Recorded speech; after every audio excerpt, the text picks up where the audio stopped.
तर नमस्कार.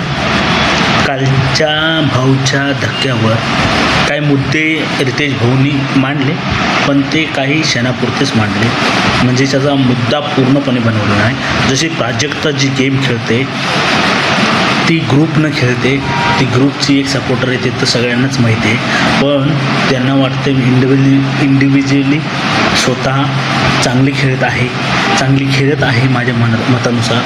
पण तिची जे गेममधील त्या रोशन दादाला बाहेर काढणे, तिचं पोतं त्याच्यावरती अजून मुद्दा बनवायला हवा होता.